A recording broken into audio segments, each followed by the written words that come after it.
Greetings everyone, welcome aboard. Joseph James, schooltrade.com. It's August 20th, 2010. Here's your live trade room recap. Finally Friday. We've only got one full week left, the month of August left, guys. We had a pretty good day today, some nice easy trades, but before we take a look at those trades though, I want to remind you guys of the blog. On the blog right now, use the search box, search for any topic you guys want to look for, and that will find the topic on the blog. We have live support there 24/7. If you want to sign up for membership, click on live support. If you have a question about how to join the free trial, you've got live support right there. And then don't forget, you've got YouTube, Facebook, Twitter, all of our social media. But most importantly, guys, right down here, right at the bottom, right at the bottom is your follow me button. Very important, guys. You want to follow this blog. That way you get all the brand new updates in real time right when they're posted. You can also join our newsletter. Our newsletter is free to everybody, and then we'll also tell you guys when we posted new things on the blog as well. All right, so make sure you guys really get to know the blog and use the blog to your full advantage. We took 2 trades today. We could have had a couple more, but we really didn't see very much happen this morning. Summertime Friday, we'll talk about that in a second. But we took 2 trades today. One winner on crude, one scalp, one scratch in the Russell. Now the crude trade really could have been much bigger. We'll talk more about that in just a moment. And the Russell gave us 2 nice entry opportunities, but we really couldn't get it done because of momentum. 21 ticks though, 210 USD, guys. That brings us to 43.98 for the month. 17,300 for the 43.98 for the week, 17 for the month, and of course 124 here now for the year of 2010. We'll keep you guys posted throughout the rest of the month of August. We've got one full week left, guys. Now, what's the most important thing that happened today? Well, today was an OPEX Friday. So options expiration is tomorrow, today being the last trading day before OPEX Friday. Now, of course, it's also a summertime Friday. So throw in the fact we always expect a little bit lower volume on Fridays. It's a summertime Friday, and it's an OPEX summertime Friday, right? So you throw all that stuff together, and that's going to mean pretty low volume today because most people are going to be assuming this is going to be a tough market, and they're going to be getting the barbecue warmed up. They're going to be having fun with their family and friends during the summertime months. Okay, so we've got crude oil today was in a wedge pattern. Not expecting much out of these markets. We got a wedge on crude. Okay, Russell had this big drop overnight and then began to go sideways, and that's where we began to look for patterns in the Russell. And of course, as always, summertime Friday, expect an early close. And we were really pretty correct about that today. About 10:15, 10:20 today, things really started slowing down.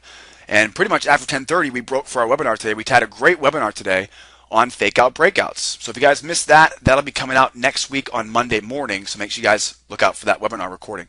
Let's see here. What we saw first on crude. Now here in the crude market, again, like I said, crude was in a wedge pattern. And of course, we kind of had a double whammy here on crude because we had a sideways market, right? Highs and lows. There's your sideways market right there. And then of course, above 74s, right, we had the bracket above us.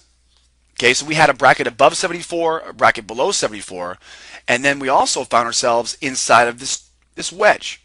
See that? There's your wedge high, there's your wedge low.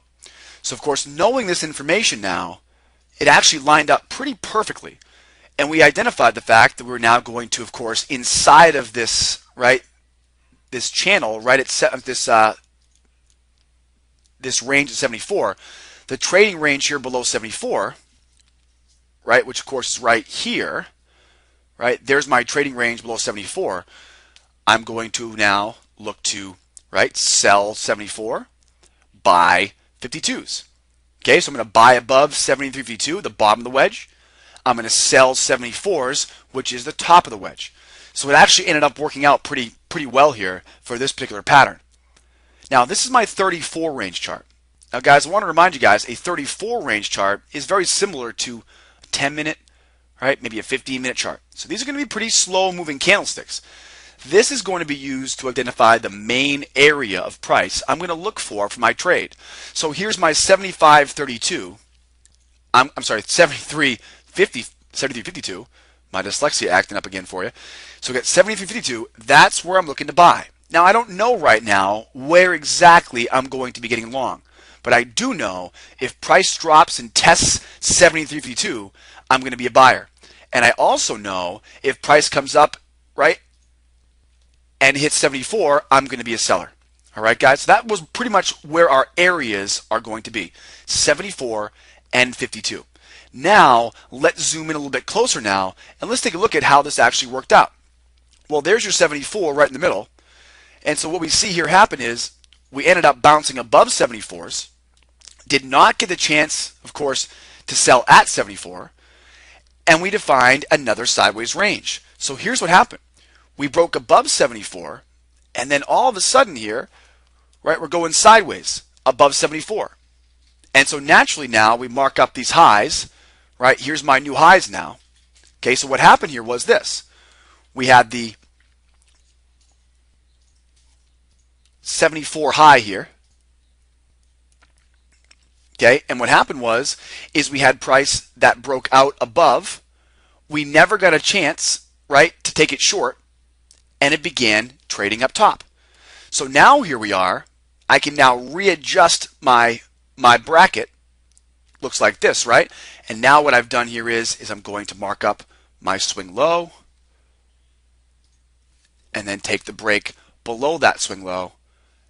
And what ended up happening here was that we ended up getting chopped up around 74. Now, the goal here is, remember this is the 52s? The 52s were down here, and so our goal was to sell short all the way to the bottom, right, for the final target at 52, right? Lots of profit there. But what ended up happening here was we ended up getting chopped around here around 74, and then it bounced back up against me. Okay, so that's exactly what happened here. Let's take a look now at the real price action